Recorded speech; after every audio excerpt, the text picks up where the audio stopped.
નમસ્કાર દર્શક મિત્રો, આપની સાથે હું ભગવતી વિશાવડિયા अब तक બુલેટિનમાં આપનું હાર્દિક સ્વાગત કરું છું। વિસ્તૃત સમાચારો જોતા પહેલા જોઈએ આજની મુખ્ય હેડલાઇન્સ। ખેડૂતોની દિલ્હી તરફ March, Punjab, Haryana, Delhi high alert ઉપર।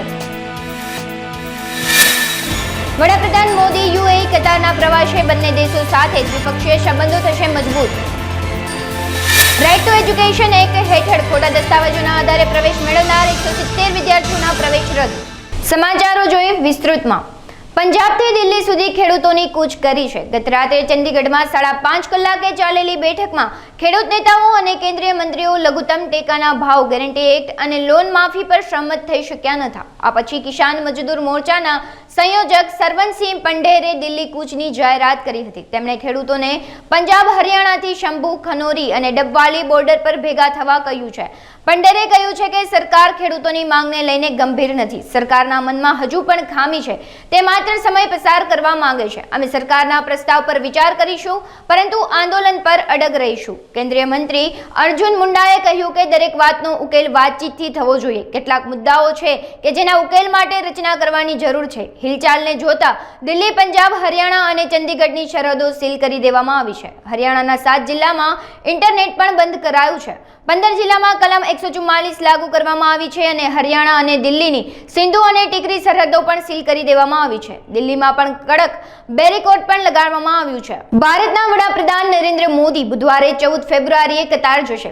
ભારત વિદેશ સચિવ વિનય મોહન કવાત્રાએ સોમવારે મોડી સાંજે આ માહિતી આપી હતી। વિદેશ સચિવ કવાત્રાએ કહ્યું કે પીએમ મોદી 14 ફેબ્રુઆરી બુધવારે કતારની રાજધાની દોહા જશે। અહીં બંને દેશો વચ્ચેના સંબંધોને વધુ મજબૂત કરવાના માર્ગો પર ચર્ચા કરવામાં આવશે। વડાપ્રધાન મોદી કતારના અમીર શેખ તમીમ બિન હમાદ અને અન્ય મહાનુભાવોને મળશે। હાલમાં બંને દેશો વચ્ચે લગભગ 1660 અબજ રૂપિયાનો વેપાર છે। કતારે સોમવારે 8 ભારતીય ભૂતપૂર્વ મરીનને મુક્ત કર્યા હતા, જેમાં 7 ભારતીય ભૂતપૂર્વ મરીન પણ ભારત આવ્યા છે। રાઇટ ટુ એજ્યુકેશન એક્ટ 2009 હેઠળ ખાનગી શાળાઓમાં બાળકોને તેમની આર્થિક સ્થિતિના પુરાવા તરીકે ખોટા દસ્તાવેજોના આધારે પ્રવેશ અપાયો હોવાની જાણ થતાં રાજ્યના શિક્ષણ વિભાગે તાજેતરમાં 170 વિદ્યાર્થીઓના પ્રવેશ રદ કર્યા હતા। જો કે હજુ સુધી રાજ્યમાં ઓછી આવકના ખોટા દસ્તાવેજોના આધારે પ્રવેશ મેળવવા માંગતા વિદ્યાર્થીઓના વાલીઓ સામે એક પણ પોલીસ ફરિયાદ નોંધાઈ નથી। ભૂતકાળમાં પ્રવેશ મેળવનાર વિદ્યાર્થીઓના વાલી સામે પોલીસ ફરિયાદો કરવા માટે ઘણી રજૂઆતો કરવામાં આવી હતી। જો કે રાજ્યમાં અત્યાર સુધીમાં માત્ર 3 જ ફરિયાદ નોંધાઈ છે। રાજકોટ અને સૌરાષ્ટ્રભરમાં નામના ધરાવતા નેફ્રોલોજિસ્ટ ડોક્ટર સંજય પંડ્યા દ્વારા લિખિત પુસ્તક પ્રેક્ટિકલ ગાઈડન્સ ઓન ફ્લુઇડ થેરાપીની તૃતીય આવૃત્તિનું વિમોચન ગત તારીખ 11 ફેબ્રુઆરીને રવિવારના રોજ કરવામાં આવ્યું હતું। આ પુસ્તકનું વિમોચન મુખ્ય અતિથિ IMA ગુજરાતના president doctor Bharat Kakadiya, guest of honour arts Vidya મંદિરના સ્થાપક પૂજ્ય Swami Paramanand Saraswatiji, Gujarat IIM secretary doctor Mehul Shah, Rajkot IMA president doctor Paras Shah સહિત મહાનુભાવોની પ્રેરક ઉપસ્થિતિમાં કરવામાં આવ્યું હતું। આ પુસ્તક અંગે વધુ માહિતી अब तक મીડિયા હાઉસની મુલાકાતે આવેલા નેફ્રોલોજિસ્ટ ડોક્ટર સંજય પંડ્યા દ્વારા પૂરી પાડવામાં આવી હતી। હવે આ practical guidelines on fluid therapy કે જે તબીબો માટેનું પુસ્તક છે, તેની તૃતીય આવૃત્તિનું જે વિમોચન થયું, ખૂબ જ આનંદની લાગણી છે। એટલા માટે કે આ એક 7 વર્ષ ચાલેલો જ્ઞાન યજ્ઞ છે અને આ યજ્ઞની પૂર્ણ સ્વરૂપે આ આખું પુસ્તક તૈયાર થયું છે।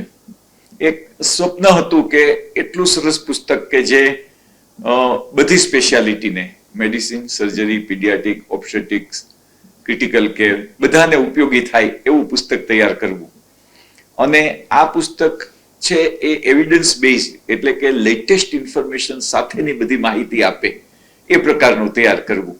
તો 7 વર્ષ આ પુસ્તક તૈયાર થતા થયા, પરંતુ મને ખૂબ આનંદ છે કે હવે ફક્ત ભારત નહીં પણ વિશ્વમાં લોકો આ પુસ્તક વાંચી અને કઈ રીતે દર્દીઓને સારી રીતે ફ્લુઇડ એટલે કે IV બોટલ્સ જે આપવાની હોય એ આપી શકે અને વધુ સારી રીતે યોગ્ય સારવાર છે એનું આયોજન કરી શકે। તો ઇનડાયરેક્ટલી વિશ્વભરના દર્દીઓને સેવા કરવાની આજે તક મને મળી છે જ્ઞાન દ્વારા, એનો આનંદ છે એ કંઈક અનેરો જ છે।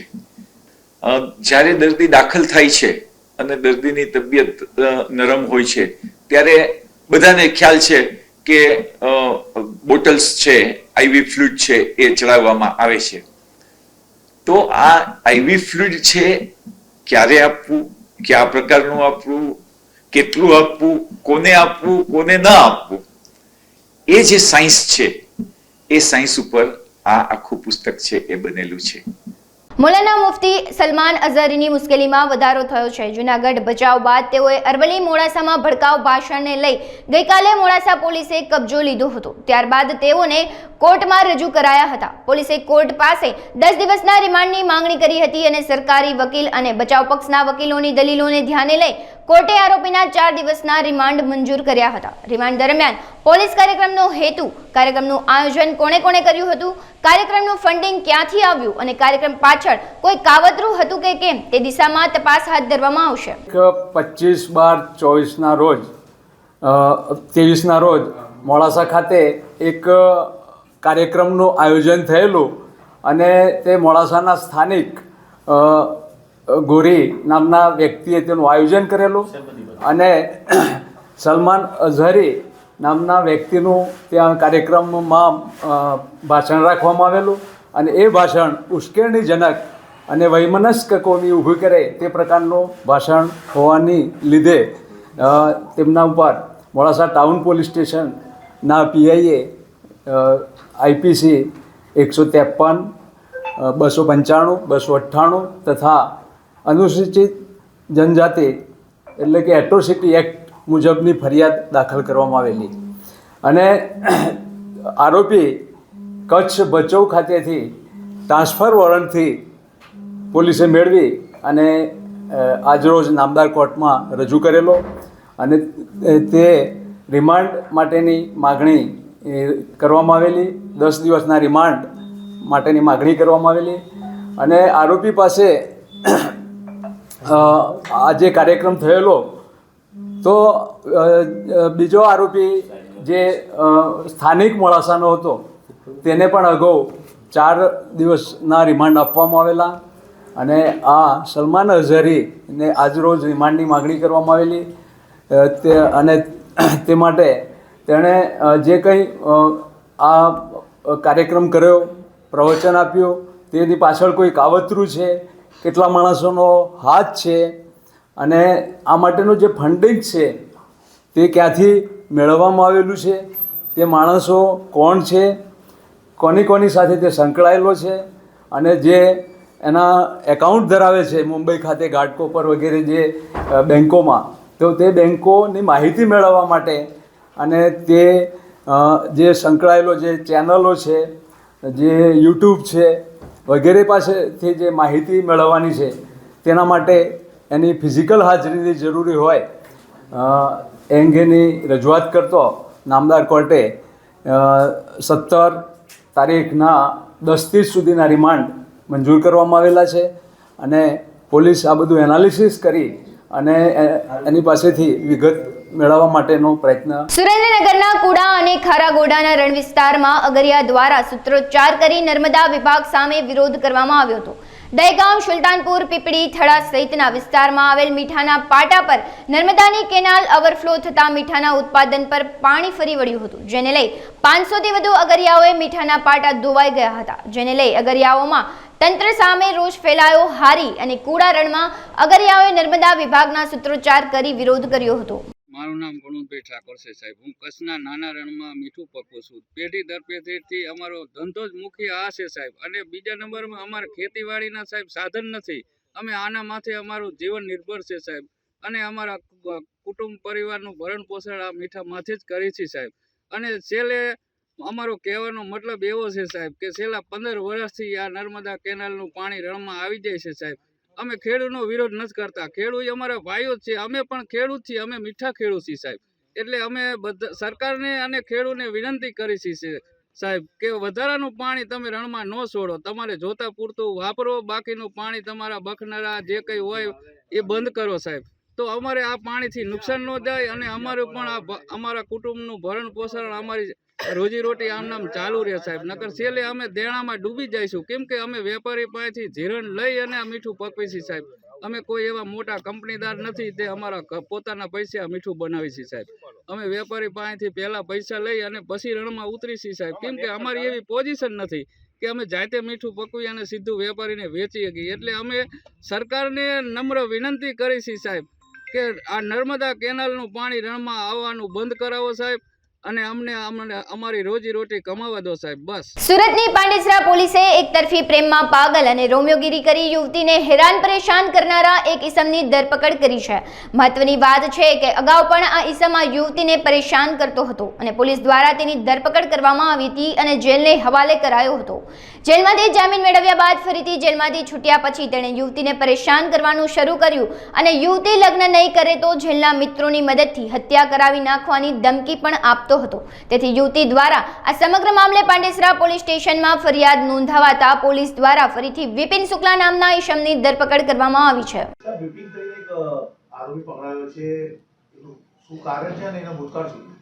જી, પાંડેસરા પોલીસ સ્ટેશનમાં 12 માસ અગાઉ વિપિન શુક્લા દ્વારા એક દીકરીને હેરાન કરવામાં આવતી હતી, જેના ભાગરૂપે દીકરીએ ભૂતકાળમાં તેના વિરુદ્ધ ગુનો દાખલ કરાવેલ, જે ગુના અનુસંધાને તેને જેલમાં મોકલવામાં આવેલ. કેટલોક સમય જેલમાં રહ્યા બાદ તેના જામીન થયેલ અને તે બહાર આવેલ. બહાર આવ્યા બાદ તેણે આ દીકરીને ફરીથી ભજવવાનું ચાલુ કરેલ અને દીકરીને ધમકી આપતો હતો કે તું મારી સાથે લગ્ન કર, નહીં તો મારા જેલના મિત્રો દ્વારા હું તારી હત્યા કરાવી નાખીશ, અને દીકરીને લગ્ન માટે વારંવાર દબાણ કરતો હતો. જેથી ફરીથી દીકરીની ફરિયાદ લઈ ગુનો દાખલ કર્યો છે અને પોસાઈ કેએસ બારિયા નામના તપાસ અધિકારી છે, જેમણે ગુનો દાખલ કરી ફરીથી ધરપકડ કરેલ છે અને તેને ફરી જેલ હવાલે કરેલ. બગસરા પોલીસ સ્ટેશનમાં ફરજ બજાવતા ડીવાયએસપી સોલંકીનો ભવ્ય વિદાય સમારંભ યોજાયો હતો. ડીવાયએસપીએ 45 દિવસની ટૂંકી મુદતમાં બગસરામાં સારી કામગીરી કરી લોકોના મન જીત્યા હતા. બગસરામાં પોલીસ સ્ટેશનનો પોલીસ સ્ટાફ અને ગામ લોકોએ ડીવાયએસપીનું પુષ્પગુચ્છ, ફુલહાર, શાલ ઓઢાડીને સન્માન કર્યું હતું. તમામ પોલીસ સ્ટાફ દ્વારા ગિફ્ટ આપી સન્માનિત પણ કરવામાં આવ્યા હતા. આ તકે પત્રકાર શમીર વિરાણીએ ડીવાયએસપી સોલંકી સાહેબને ફુલહાર પહેરાવીને શાલ ઓઢાડીને સન્માનિત કર્યા હતા. પીએસઆઈ ડાંગર દ્વારા શ્રીફળ પડો આપીને સન્માન કરાયું હતું. કચ્છના નાના રણ વિસ્તારમાં મીઠાના અગરો બની જતા પશુપાલન, ઊંટ સહિતના પાલતુ પશુઓના નિભાવ અને આવાગમન માટેના રસ્તાઓ બંધ થઈ જવાથી માલધારી વર્ગને હાલાકીનો સામનો કરવો પડી રહ્યો છે. જેમાં કાનમેર સહિતના 10 ગામના અગ્રણીઓએ ભચાઉ પ્રાંત કચેરી બાદ નાયબ વન સંરક્ષણની કચેરી ગુટખર અભયારણ્ય ધાંગધ્રા ખાતે આવેદનપત્ર આપી લેખિત રજૂઆત કરી હતી. રાપર તાલુકાના ભીમદેવકા ગામ પાસે ગુટખર અભયારણ્યના રણકાંઠે અનશન આંદોલન શરૂ કરાયું હતું. પૂર્વ કચ્છ પોલીસ દ્વારા બંદોબસ્ત ગોઠવાયો હતો. સાહેબ, શું નામ છે તમારું અને શું રજૂઆત લઈને? વિભાભાઈ રબારી, કચ્છ જિલ્લા માલધારી વિકાસ સંગઠનથી, જે રાપર તાલુકાના કાંઠા વિસ્તારની અંદર પાવરપટ્ટીના તમામ ગામોના જે અનશન ઉપર આગેવાનો બેઠા છે તેનું માલધારી વિકાસ સંગઠન કચ્છ તરફથી હું સમર્થન કરું છું. અને વાત છે કે મોટા પ્રમાણમાં ચેરના નાના ભૂમાફીઓ દ્વારા જે ચેરનું નિકંદન કાઢી અને નાના નાના આગળીઓની જમીન જ્યારે હડપ કરવાની જે કોશિશ કરી તેમાં જાહેર સમર્થન અમે આપીએ છીએ. અને આ સમર્થન ઉપર બેઠેલા તમામ આગેવાનોને કાંઈ પણ જે છે એનો તમામ જવાબદાર વહીવટી તંત્ર રહેશે અને અમે માલધારી વિકાસ સંગઠન હંમેશા એનું ભરપૂર સમર્થન કરીશું. પ્રદેશજી માતૃભૂમિ કચ્છ અધ્યક્ષ, જે આ કચ્છના નાના રણમાં જે ભૂમાફિયા બેઠા કબજા કરીને એમને ખાલી કરવા માટે તાત્કાલિક ધોરણે ખાલી કરે, અને જો ખાલી નહીં કરવામાં આવે તો અમે આંદોલન તોડવાના નથી. આંદોલનમાં કાંઈ પણ થશે તો આ તંત્રની જવાબદારી રહેશે. એવું મૃત્યુ થશે તોય પણ આ તંત્રની જવાબદારી રહેશે. જે અમુક લોકો કહે છે કે આમાં ખંડણીવાળા પણ છે, જે હું માતૃભૂમિમાં જોડાલ તરીકે ઈમાનદારીથી જ કહું છું, પણ એક પણ આમાં ખંડણીવાળો કોઈ આવ્યો લેણ દેણમાં તો એના ઉપર ગુનો દાખલ કરવામાં આવશે. અમાને ખબર ન હોય અને કોઈ કાંઈ કર્યો ડાવો જમણો તો એના ઉપર ગુનો દાખલ કરવામાં તાત્કાલિક ધોરણે આવશે. રાજકોટમાં ન્યારી ડેમ પાસે આવેલ સંત આશારામ આશ્રમ ખાતે આગામી 14મી ફેબ્રુઆરીને બુધવારના રોજ માતા પિતાનું શાસ્ત્રોક્ત વિધિનું પૂજન આયોજન કરવામાં આવ્યું છે. આજના મોબાઈલ અને કોમ્પ્યુટર યુગમાં વ્યક્તિ એકાંકી બનતા પોતાના પરિવારથી દૂર થતો હોય છે. સમાજમાંથી માતૃદેવો ભવ, પિતૃદેવો ભવ જેવા દિવ્ય સંસ્કારોનો લોપ થતો જાય છે. આજના બાળકો અને યુવાનોમાં પોતાના પરિવાર અને માતા પિતા તેમજ વડીલો પ્રત્યે પુનઃ આદર ભાવ જાગૃત થાય તે માટે સંત આસારામ બાપુ પ્રેરિત માતા પિતા પૂજન કાર્યક્રમનું ભાવપૂર્ણ આયોજન કરવામાં આવ્યું છે. આ અંગે વધુ વિગતો અબ તક મીડિયા હાઉસની મુલાકાતે આવેલા સંત આસારામ આશ્રમના ટ્રસ્ટી દ્વારા પૂરી પાડવામાં આવી હતી. મારું નામ નરેન્દ્ર વાઘેલા છે અને હું કૃષિ પત્રકાર છું, સાથે જ સંત શ્રી આસારામજી પબ્લિક સ્કૂલના કમિટી મેમ્બર પણ છું. આજે જે હું વાત કરવા આવ્યો છું આપની સમક્ષ એ છે માતા પિતા પૂજન દિવસ. મિત્રો, આપણે જાણીએ છીએ કે આપણી સંસ્કૃતિમાં માતા પિતાનું ખૂબ મોટું મહત્ત્વ આપેલું છે, પણ હાલની જે પરિસ્થિતિ છે કે વેસ્ટર્ન કલ્ચરમાં આવી અને લોકો પરિવારને ભૂલતા જાય છે, માતા પિતા પ્રત્યેનું કર્તવ્ય ભૂલતા જાય છે. તો એ માટે થઈ અને પૂજ્ય ગુરુદેવે 2014થી માતા પિતા પૂજન દિવસની શરૂઆત કરેલી અને એ આજે આખા દેશભરમાં અને દુનિયાભરમાં બધા 14 ફેબ્રુઆરીના દિવસે એ માતા પિતા પૂજન દિવસ તરીકે મનાવે છે. બધા જ બાળકો છે એ પોતાના માતા પિતાનું પૂજન કરે છે અને માતા પિતા પણ પોતાના બાળકોને વહાલ કરે છે અને એમને સાચો પ્રેમ આપે છે. જેથી આજે જોઈએ છીએ કે યુવાનો છે એ એક ખોટા પ્રેમની કે એક મોહમાં કે આકર્ષણમાં ભટકી જાય છે. એને બદલે આપણે પરિવારમાંથી જેને સાચો પ્રેમ મળે તો એ બાળકો પણ એ નૈતિક રીતે એનું અધપતન નથી થતું. તો આ સરસ મજાના ઉદ્દેશ્યથી અમે આ 14મી ફેબ્રુઆરી એટલે કે બુધવારે સાંજે 5 વાગ્યાથી આ કાર્યક્રમ શરૂ થશે અને કાર્યક્રમનું સ્થળ છે સંત શ્રી આસારામજી આશ્રમ, ન્યારી ડેમ પાસે, કાલાવ રોડ, રાજકોટ. અને આ તકે આપની ચેનલના માધ્યમથી હું આપના દરેક દર્શકોને પણ આમંત્રણ આપીશ કે આ કાર્યક્રમમાં જરૂરથી પોતાના સંતાનો અથવા માતા પિતા સાથે જોડાવ અને આ સરસ કાર્યનો આપ લાભ લો. સેલવાસના ઓમ નિખિલેશ્વર મંદિરમાં 144 દેવી દેવતાઓની મૂર્તિઓના 3 દિવસીય અભિષેકનો શુભારંભ થઈ ગયો છે. બિલમોરથી આવેલા 15 બ્રાહ્મણોએ વૈદિક પરંપરા મુજબ આ અભિષેક વિધિ કરી હતી. આ મંદિરમાં 144 પ્રતિમાઓ બનાવવામાં આવી છે. આ પ્રતિમાઓ 1.5 વર્ષમાં પૂર્ણ થઈ હતી. વર્ષોથી આ પ્રતિમાઓ બદલાવાની રાહ જોવાઈ રહી હતી, ત્યારે ખૂબ જ સુંદરતા અને સમર્પણથી બનેલું આ મંદિર વર્ષોથી ઉજ્જડ પડ્યું હતું. 11 એકરમાં ફેલાયેલું આ ઓમ મંદિર વિશ્વમાં તેના પ્રકારના કેટલાક ઓમ મંદિરોમાંનું એક છે. જો આ મંદિર વ્યવસ્થિત સંચાલન હેઠળ ચલાવવામાં આવે તો તે આધ્યાત્મિક પર્યટનનું મહત્વનું કેન્દ્ર સાબિત થઈ શકે છે. આ ઓમ મંદિરના જમીનદાતા ચંદ્રપ્રભા નવીનચંદ્ર કાપરીએ જણાવ્યું હતું કે વસંત પંચમીના દિવસે મૂર્તિઓની સ્થાપના કરવામાં આવશે. ત્યારબાદ ભક્તો રામ દરબાર, વિષ્ણુ, શિવ, હનુમાન, બ્રહ્મા સહિત તમામ 144 દેવી દેવતાઓના દર્શન અને પૂજા કરી શકશે. સૂત્રાપાડા ખાતે ગુજરાત રેડ ક્રોસ સોસાયટીના સહયોગથી Indian red cross society disaster management તાલીમનું આયોજન કરવામાં આવ્યું હતું.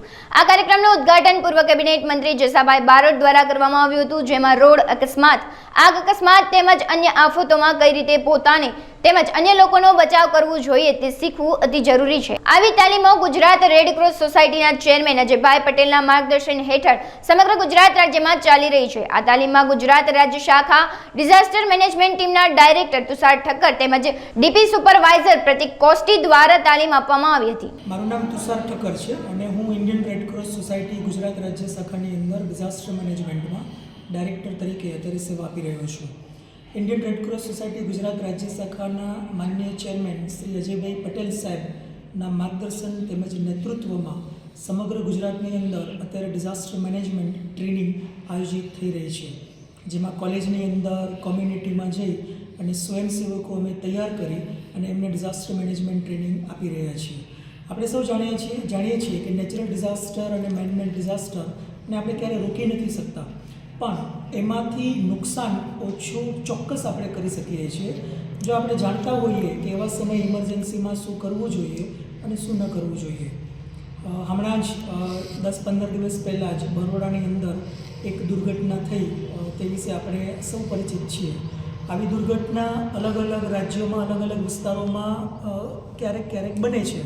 તો એવા સમયે આજુબાજુના લોકો જો જાણતા હોય કે ઇમરજન્સીમાં મેડિકલ હેલ્પ મળે એના પહેલાં શું કરવું જોઈએ તો વધુમાં વધુ લોકોનું જીવન બચાવી શકે છે. આજરોજ સૂત્રાપાડા ખાતે શ્રી અજયભાઈ બારોટ સાહેબ જે અહીંયાના તાલુકા બ્રાન્ચના ચેરમેન છે, એમના આયોજનથી સૂત્રાપાડાની અંદર આજે અલગ અલગ 5 પ્રોગ્રામ્સ અમે કરવાના છીએ, જેમાં સ્કૂલની અંદર, કોલેજમાં, નગરપાલિકાની અંદર, મામલતદાર ઓફિસમાં અને કંપનીની અંદર લોકોને ડિઝાસ્ટર મેનેજમેન્ટ ટ્રેનિંગ અમે 3 કલાકની આપવાના છે.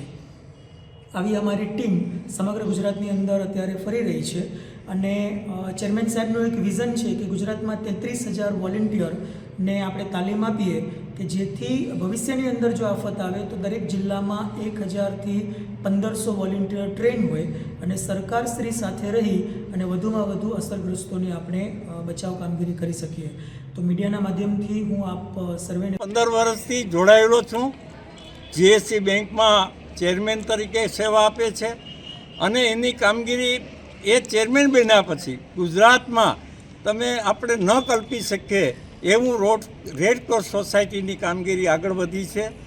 એક ગામમાં સંકલ્પ સાથે મને પણ ખાતરીના વિશ્વાસ છે કે ગીર સોમનાથ જિલ્લામાં એક પણ ગામ રેડક્રોસ સોસાયટીના સભ્યને જોઈન્ટ કરી અને માનવ સેવામાં તેનો અમૂલ્ય સમય જે તક પ્રાપ્ત થાય તેમાં ઉપયોગી થાય તેવી કામગીરી કરવા માટે આજે તાલુકાના રેડક્રોસના પ્રમુખભાઈ અજયભાઈ અને અહીંયા આ વિસ્તારમાં રેડક્રોસ સાથે જોડાયેલા પત્રકાર મિત્રો સાથે જઈ અને આનો કેમ બહોળો પ્રસાર થાય એ માટે કટિબદ્ધ થવા માટે આજની આ મિટિંગની શરૂઆત થઈ છે.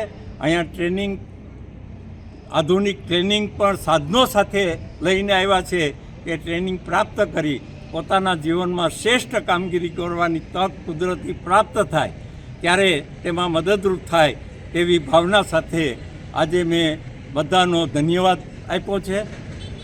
એ જ મારો આ સંદેશો છે કે રેડક્રોસ સોસાયટી મારફતે સમગ્ર ગુજરાતમાં કોઈ પડકાર કુદરતી આપે નહીં, પણ જ્યારે આવે ઓચિંતાનો ત્યારે તે પડકાર ઝીલવાની શક્તિ આપણા યુવાનો દીકરા દીકરીઓમાં પ્રાપ્ત થાય એ ભાવના સાથે હું એને ધન્યવાદ આપું છું. Society Sutrapada Red Cross Indian Red Cross chairman. આજે અમે કુલ 1-2 દિવસથી અમારા સુત્રાપાડામાં વિવિધ જગ્યા પર તાલીમ આપવામાં આવી છે કે સવારે મામલતદાર ઓફિસ, કોલેજ, સ્કૂલ, કન્યા શાળા, એવી રીતે પોલીસ સ્ટેશન, નગરપાલિકા આ 2 દિવસની તાલીમ આપવામાં અમે ગુજરાત સરકાર ઇન્ડિયન રેડક્રોસના અમારા ચેરમેન શ્રી અજયભાઈ પટેલ દ્વારા એના માર્ગદર્શન દ્વારા કે આપણે માનવ જીવન કેમ બચે એવું કે તરત 108 ન આવે એના સમયમાં 10 મિનિટમાં કેવી રીતે આપણે બચાવી શકીએ એવી તાલીમ, સિપાહી તાલીમ, પછી ફાયરનું એવું બધી અમે અલગ અલગ તાલીમો આપવામાં. અમે સુત્રાપાડા સવારે કોલેજે, કુમાર શાળામાં અને ઇન્ડિયન કોલેજે મામલતદાર ઓફિસ, વેરાવળ ફિશિસ કંપની, મચ્છીની જે કંપનીમાં બહેનું કામ કરે છે, ના ગમે ત્યારે કોઈને એટેક આવે છે એનો જીવ કેવી રીતે બચે 108 આવે ત્યાં સુધી સિપાહી તાલીમ આપવાનું પણ અમે કંપનીમાં પણ અલગ અલગ કંપનીમાં પણ જઈને એવી પણ પ્રોગ્રામ અમે કર્યો છે. અમારે આગળ પણ એવી આફત આવી હતી આજથી 5-6 મહિના પહેલાં, જ્યારે આપણે વરસાદ સુત્રાપાડામાં 25-26 ઇંચ પડ્યો હતો, ઘરમાં પાણી પડ્યું હતું. અમે રેડક્રોસ તરફથી ઘરે જઈ અમે કમર સુધી ઉપર પાણી હતું, ફૂડ પેકેટની સુવિધા કરી. પછી અમારા Indian Red Cross Ajaybhai Patel Shri chairman Shri દ્વારા અમને કીટ વિતરણ કરવામાં આવ્યું કે કિચન કીટ, ફાનસ, પછી હાઇજીન કીટ, પછી ઢાબલા, એવી રીતે અલગ અલગ 2,000 પરિવારની કીટ વિતરણ અમે કરવામાં આવ્યું. હાલ સમાચારોમાં બસ આટલું જ. વધુ સમાચારો જોવા માટે તમે જોતા રહો અબ તક. નમસ્કાર.